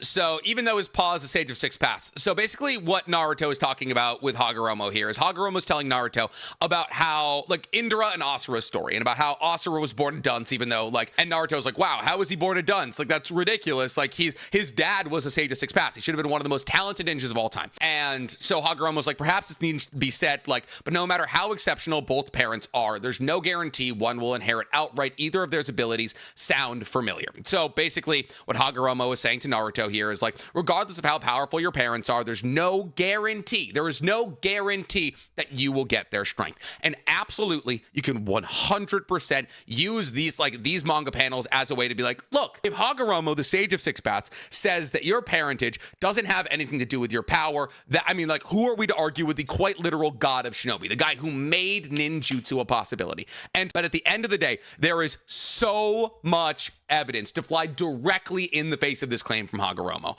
And yes, you can make the argument that all of the people that we see gain a ridiculous amount of power that came from powerful parents absolutely worked for it. Time and time again, it is established that powerful ninjas in the Naruto universe come from powerful ninjas. Like I said earlier, Kakashi and Sakamoto Hatsuki, Itachi and Sasuke and Fugaku, even Shisui. Shisui's grandfather is established to have a greater ocular genjutsu prowess than even Shisui. Shisui's grandfather was on Tobirama's protection detail. And like, Shisui passingly talks about how he was one of the greatest genjutsu Sharingan users of all time. Time and time again, it is established that powerful parents make powerful ninjas. And that point is only further exasperated in Boruto, because every single member of the Konoha 12 that was even remotely powerful ended up having very powerful kids. Like, Sasuke has a kid, Sarada, one of the youngest people to ever awaken an MS. And why you can be like, oh, she's like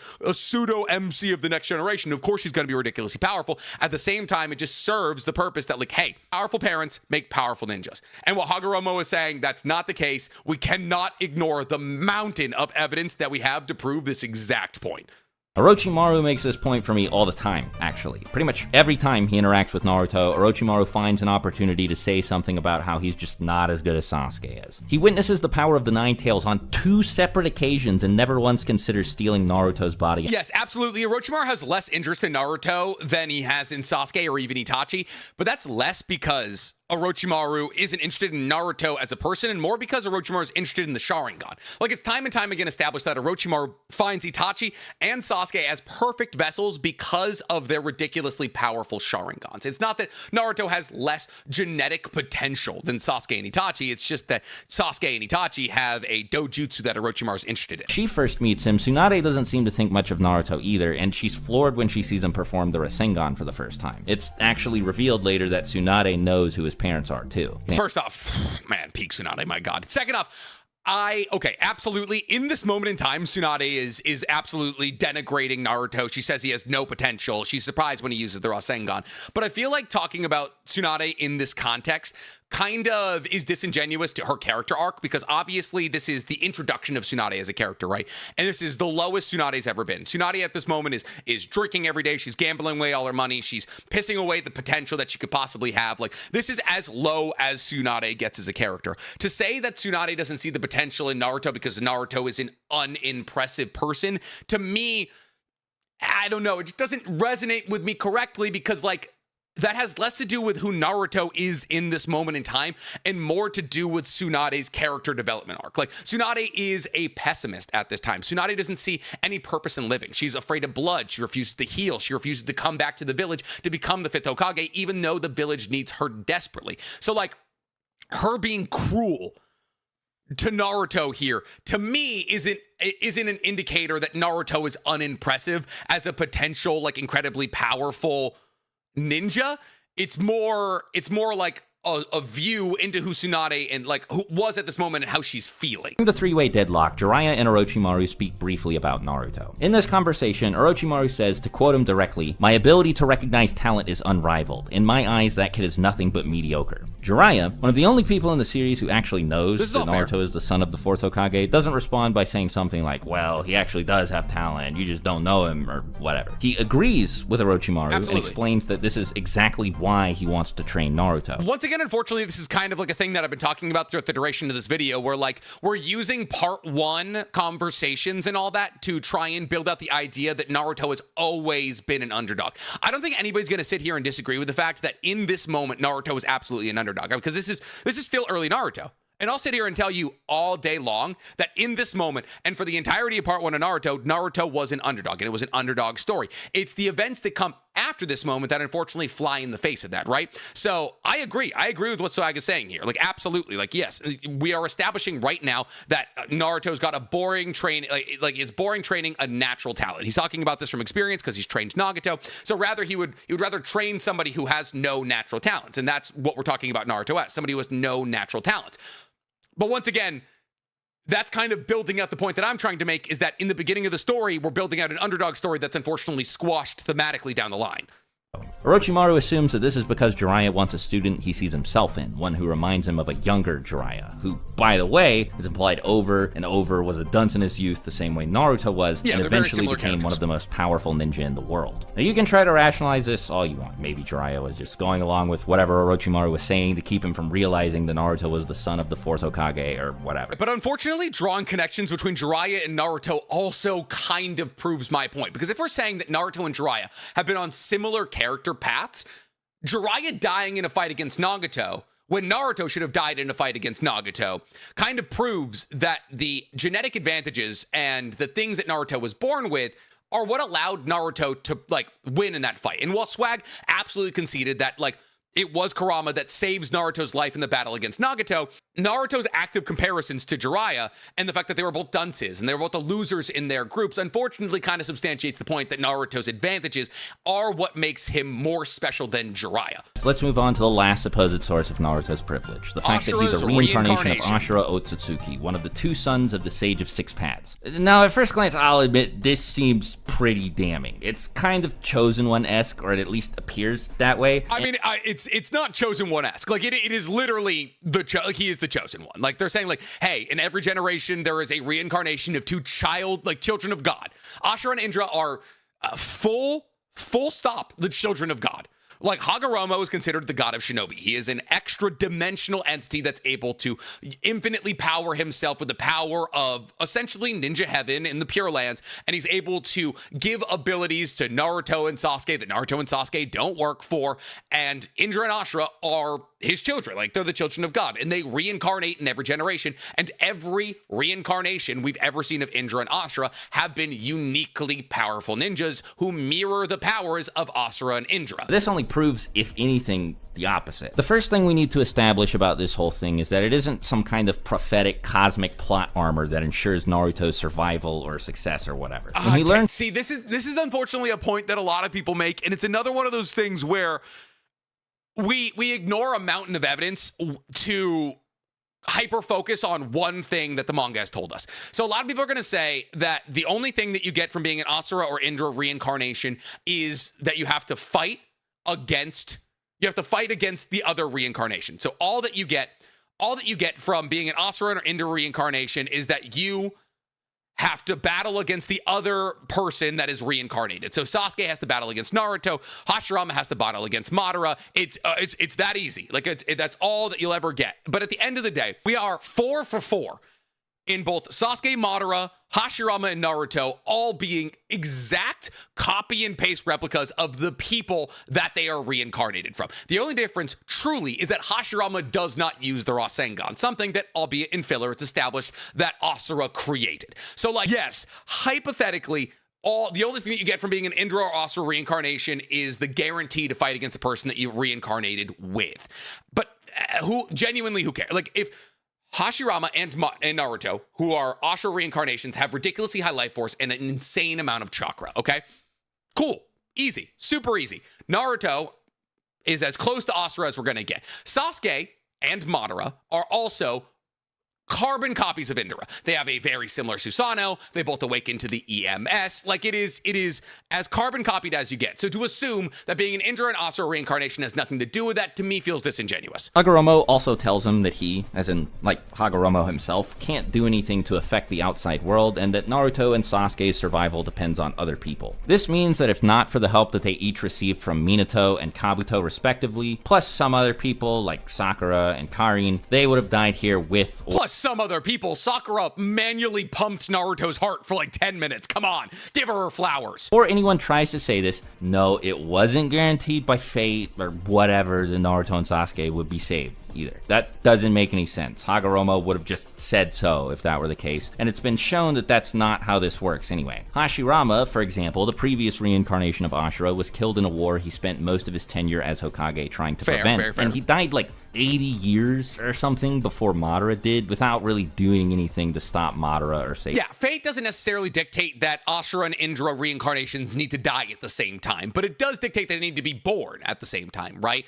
Both Ashura and Indra reincarnations, the previous ones, need to die before a new generation can be born. This is why Naruto and Sasuke end up being the next Ashura and Indra reincarnations, because Madara artificially extends his life until, essentially, Naruto and Sasuke are born. Hashirama failed, even despite the fact that he was a reincarnation of the same person Naruto was. And Madara would have failed to get anywhere if he didn't have Zetsu helping him out. And that's the next thing. With Zetsu running around setting up his 1,000-year Kaguya revival plan or whatever, it's hard to feel like Indra and Ashura periodically reincarnating meaningfully affected the events of the series. In fact, the subtext of the fight with Kaguya is that the future can't be dictated by any one person. That's what Naruto seeks to prove to Zetsu by defeating Kaguya, that history is made by all who take part in it, not by a select few architects. I mean, we can say that. We can obviously sit here and say that. We can say that the entirety of the Shinobi Alliance played a very big and pivotal role in the battle against Kaguya. But, like, unfortunately, while this point is being made, them quite literally battling in a extra-dimensional space that Kaguya has ripped them to, and it's only Team 7 who have the ability to hop between dimensions or even see dimensional travels when Kaguya is using, I believe it's called Yamatsu Hirasaka, to pop between dimensions, kind of proves the point that it is these 4 most powerful people who are dictating the direction of Shinobi history. Hagoromo, their dad, and also someone who's seen like every major historical event throughout the entire series timeline, described it as a ceaseless conflict, something that was never, ever, ever, ever going to end. Ignoring a very important part of this panel here, so it says, even after their flesh perished, the chakra, the two honed, continued to reincarnate across time. Right, so people are saying one of the biggest points that people say about Naruto not being the chosen one is that Naruto and Sasuke, the only thing they got from Asura and Indra, like being the reincarnations, is that they have to fight against each other. But right here, literally right here, Hagoromo is saying, even after their flesh perished, the chakra, the two honed, continued to reincarnate across time without vanishing. And this is why, Asura and Indra, kind of look like, and you can see it here in the bottom part of this paneling, kind of look like they're haunting the people they reincarnate with, because this is a physical manifestation of their chakra, which means that Asura and Indra's chakra does technically, in a sense, bind to their own reincarnation, which is why Naruto and Sasuke so closely, both in appearance and abilities, resemble Asura and Indra. And that's why the same thing happens with Hagoromo and the same thing happens with Madara. Unfortunately, while they are the same people and they absolutely make their own choices, at the end of the day, being Asura and Indra reincarnations puts them in a direction of being fantastically overly powerful ninjas that will battle against each other at the highest level possible. And while usually their cooperation is incredibly rare, this is established by Black Zetsu, at the end of the day, Asura and Indra collaborating and combining their chakra is a fundamental part of Black Zetsu's plan. Without that, there would never be the Rinnegan. We would never be able to get the Geto statue off the moon. This is why Black Zetsu manipulated Madara into taking part of Hashirama's flesh, closing it into his wound, and eventually tapping into the Geto statue, the thing that I think at that time... Wait, hold up. How did he get the Geto statue? He awakes to the Geto... No, wait. He awakes to the Geto statue at the end of his life, taps into it, artificially continues his life, and then gives the Rinnegan to Nagato. Regardless, without Asura and Indra's chakra combining, the Geto statue never comes back from the moon, and therefore the Eye of the Moon plan never starts. So we can't say that Black Zetsu's plan has nothing to do with Asura and Indra reincarnating. In fact, Asura and Indra reincarnating and eventually cooperating is paramount in his plan. Kakashi also alludes to something like this when he picks Naruto up from the final valley after the fight at the end of Part 1. And the weight of this conflict falls onto Naruto's shoulders. Naruto has to succeed where every person before him has failed in a battle against what he's told is fate itself. Asura failed to reach a peaceful resolution with Indra, Hashirama failed to do the same with Madara, and the same was true of every pair of reincarnates in between. But Naruto succeeded here. 100%. I 100% agree with what Swag is saying here. There is absolutely a incredibly difficult goal that is thrust upon Naruto, that he has to bring the Indra reincarnation that he was reincarnated with into the fold. He has to forgive them. He has to get them to break the cycle of hatred. And that is an insanely difficult goal. And it's something that only Naruto ever achieves.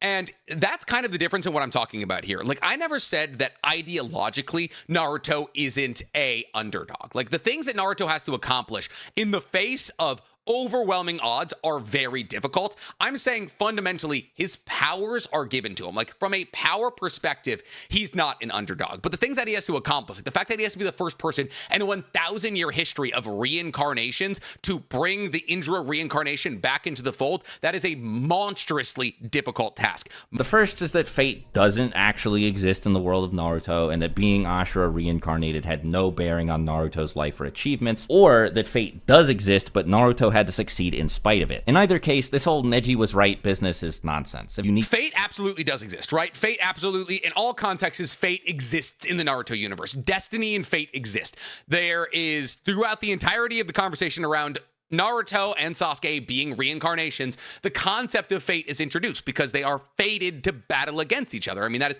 something that they talk about in Hagoromo, with Hagoromo.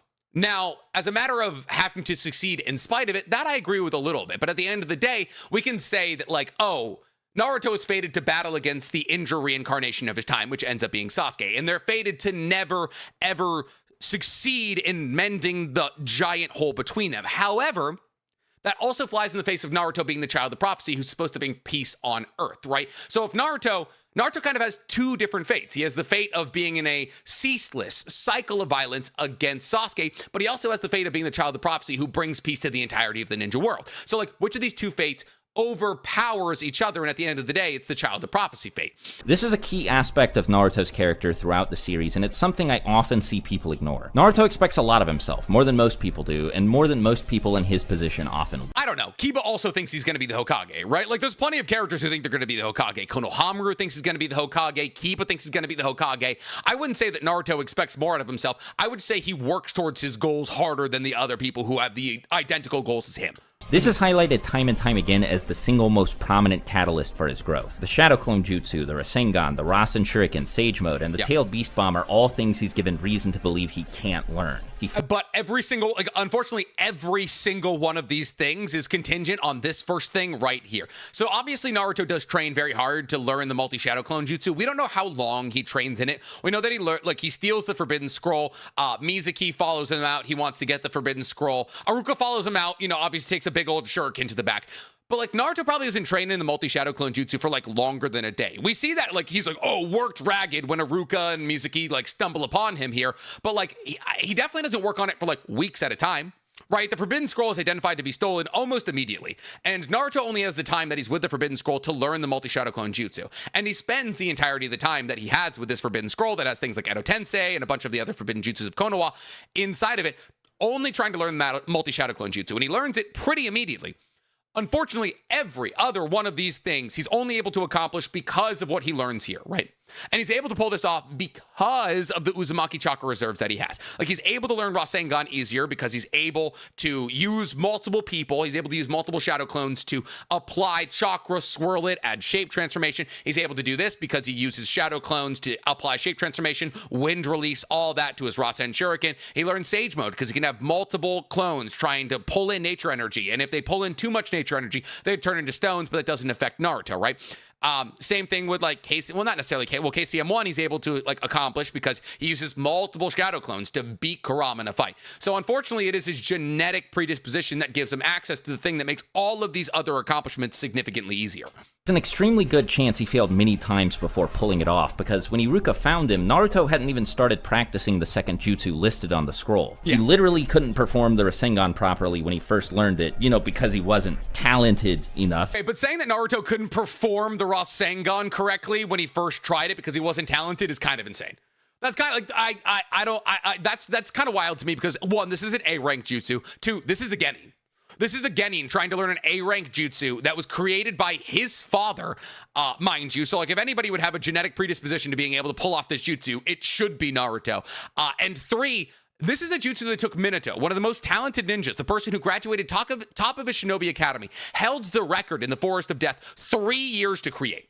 It took Minato 3 years to create this. It took Jiraiya weeks to be able to learn this. So the fact that Naruto was able to learn this in just a couple of days, which genuinely surprised Tsunade, even in any capacity whatsoever, be it a failed capacity, the fact that he was able to make a Rasengan that scared Tsunade in that matter of time does obviously speak to the level of hard work, but also at the same time speaks to the fact that he was born to be able to use the Rasengan.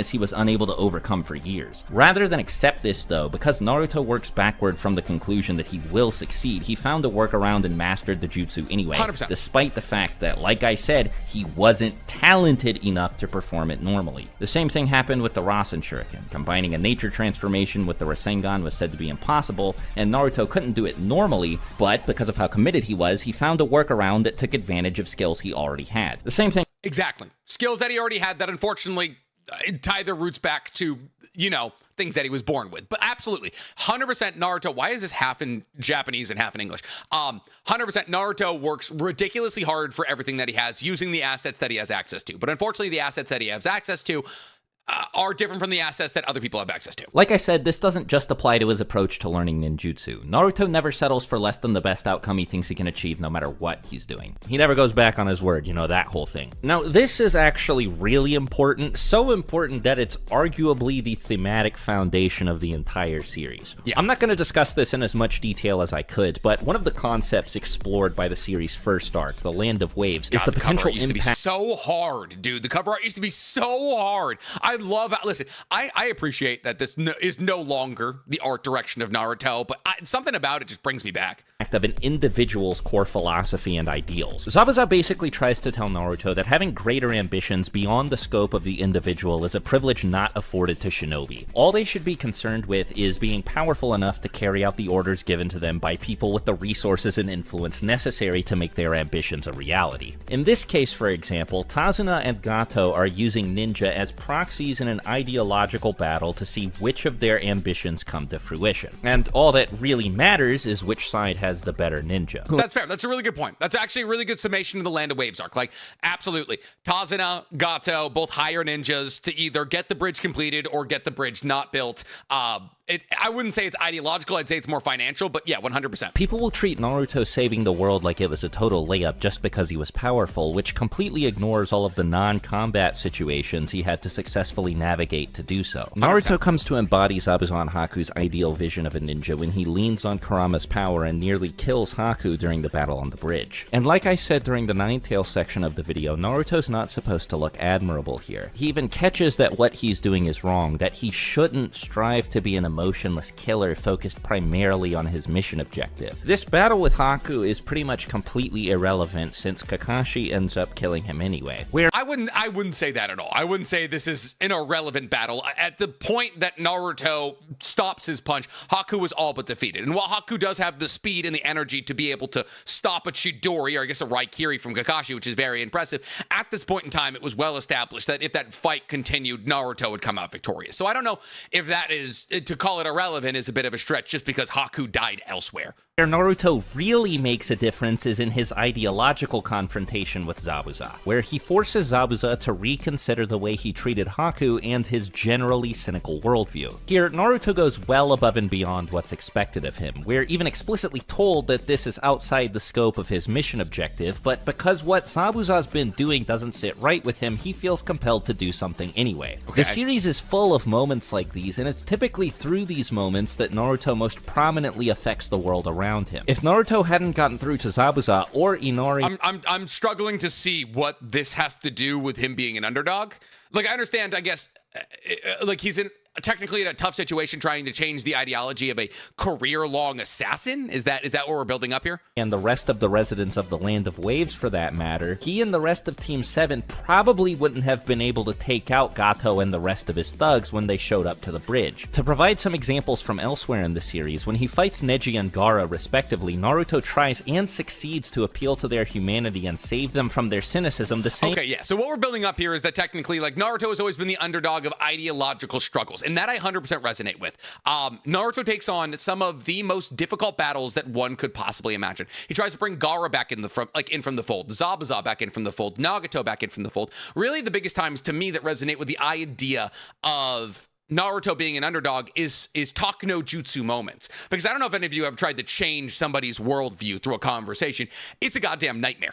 And so Naruto in these moments where he's able to resonate with his enemies and bring them back in from the fold with the greatest possible scenario being Naruto breaking the cycle of hatred that's affected the Uchiha because of the Indra and Ashura reincarnations for 1,000 years. Like, that is genuinely very impressive. And that is one of the most difficult goals that you could possibly set for yourself. So within that capacity, Naruto is 100% underdog, because anybody would be an underdog, and there's really no genetic advantage or any advantage that could be conveyed to somebody in the ability to talk no jutsu somebody. You can't be born a good talk no jutsuer, right? But you can be born strong enough to put yourself in that situation to possibly convince that person to, like, come to your side. But still, no, absolutely. Swag is right here. Much of Naruto's success can be traced back to his resolve, force of personality, and thorough commitment to doing what he believes is right. Even 100%. If we stay within close proximity of the examples I just gave, Haku opts not to kill him because of a prior interaction they have where Naruto shows how genuine of a kid he is. Neji saves Hinata's life during the battle against Obito and Madara. Gaara, as a result of his interaction with Naruto, grows into a person who's able to act as the linchpin that holds the allied shinobi forces together when it threatens to fall apart. Tsunade takes the position of 5th Hokage, saves Sasuke and Kakashi, and teaches Sakura medical ninjutsu. So we're saying we're crediting all of this to the influence that Naruto has had on multiple people's lives. Yes, of course. Like, Nagato literally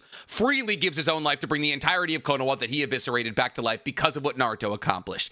I don't know if that serves to prove that Naruto's been an underdog. I think it serves to prove that his perseverance and his ability to reach people is very impressive.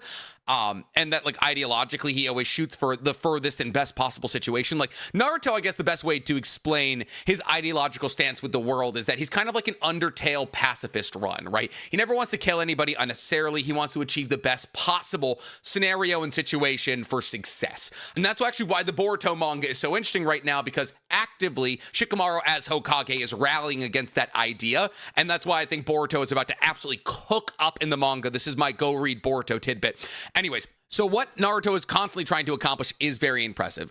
From an ideological standpoint, I can't disagree with Swag. Taking on these far-fetched, ridiculously impossible to achieve goals is a wildly, and I mean wildly impressive undertaking that nobody would be an overdog in.